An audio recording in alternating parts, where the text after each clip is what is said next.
Football ইতিহাসে এমন কিছু নাম আছে যেগুলো শুধু একজন খেলোয়াড়কে নয়, একটি যুগকে প্রতিনিধিত্ব করে। সেই নামগুলোর মধ্যে সবচেয়ে উজ্জ্বল একটি নাম লিওনেল মেসি। ১৯৮৭ সালের ২৪ জুন আর্জেন্টিনার রোজারিও শহরে জন্মগ্রহণ করেন লিওনেল আন্দ্রেস মেসি। ছোটবেলা থেকেই ফুটবলের প্রতি ছিল তার অসীম ভালোবাসা। যখন অন্য শিশুরা খেলাকে শুধু আনন্দ হিসেবে দেখত, তখন মেসি ফুটবলকে নিজের স্বপ্ন হিসেবে বেছে নিয়েছিলেন। কিন্তু তার পথ মোটেও সহজ ছিল না।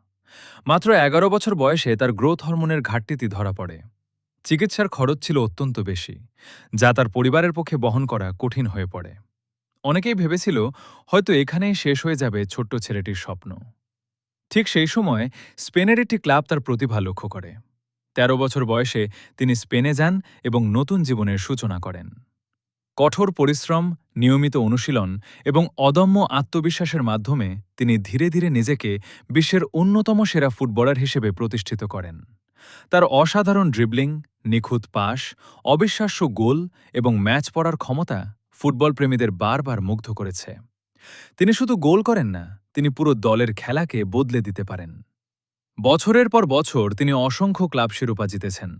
ব্যক্তিগতভাবেও বিশ্বের সেরা খেলোয়াড়ের পুরস্কার বহুবার অর্জন করেছেন। কিন্তু তার জীবনের সবচেয়ে বড় স্বপ্ন ছিল নিজের দেশ আর্জেন্টিনার হয়ে বিশ্বকাপ জেতা। সেই স্বপ্ন পূরণ হয় বহু বছরের অপেক্ষার পর। বিশ্বকাপ জয়ের মুহূর্তে মেসির চোখের জল শুধু একজন খেলোয়াড়ের আনন্দ ছিল না, সেটি ছিল কোটি কোটি ভক্তের আবেগের প্রতিচ্ছবি। আজ বিশ্বের কোটি কোটি মানুষ তাকে শুধু একজন ফুটবলার হিসেবে নয়, একজন অনুপ্রেরণা হিসেবে দেখে। তার গল্প আমাদের মনে করিয়ে দেয়, বাধা যত বড়ই হোক, স্বপ্ন যদি সত্যি হয় এবং চেষ্টা যদি থেমে না যায়, তাহলে অসম্ভবও সম্ভব হয়ে ওঠে।